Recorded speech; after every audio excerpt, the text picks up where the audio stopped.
bienvenue dans le mini-mag de la lettre de l'acheteur. On vous parle de matières premières. Dans cette émission, on regardera d'abord les actualités du secteur des matières premières agricoles.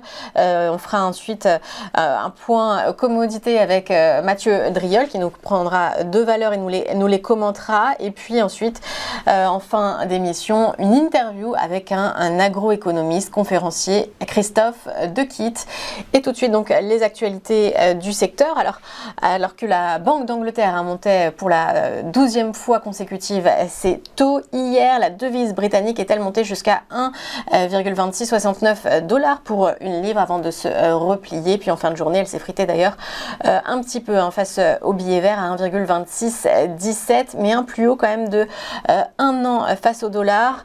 Les opérateurs qui de toute façon attendaient cette nouvelle hausse d'un quart de point de taux directeur de la part de la Banque d'Angleterre, un taux qui est porté à 4,5%, une première depuis 2008, et le comité de politique monétaire n'a pas fermé la porte à d'autres relèvements, ce qui positionne encore la Banque d'Angleterre parmi les banques centrales la plus offensive, et ça positionne la livre de manière haussière. Les économistes de Goldman Sachs s'attendent d'ailleurs à ce que la Banque d'Angleterre révise à la hausse ses prévisions économiques.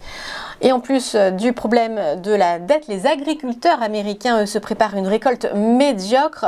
Les perspectives de production de blé d'hiver américain sont les pires de mémoire récente dans les régions centrales des Grandes Plaines, suite à une sécheresse de 3 ans, selon les agriculteurs et les experts en culture. Je ne sais pas comment expliquer la gravité de la situation, s'est exprimé Gary Milashawski, un agriculteur du sud-ouest du Kansas, qui est une région particulièrement touchée par la sécheresse, et il s'entend notamment abandonner 85% de ses surfaces de blé. La récolte de cette année sera donc la plus petite jamais réalisée dans cette exploitation, et certaines semences qui ont été plantées à l'automne dernier ont à peine émergé de sols desséchés et complètement craquelés.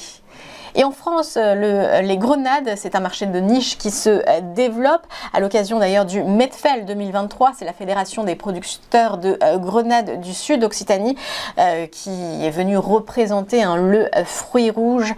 Notre fédération a vu le jour en 2014 et compte aujourd'hui une soixantaine de producteurs. Les 3/4 de la production de grenades aujourd'hui sont bio, puisqu'il s'agit d'une plante qui ne nécessite, pour ainsi dire, pas de traitement chimique, et depuis peu, une marque collective Grenade Occitanie a été déposée par la fédération pour garantir une appellation d'origine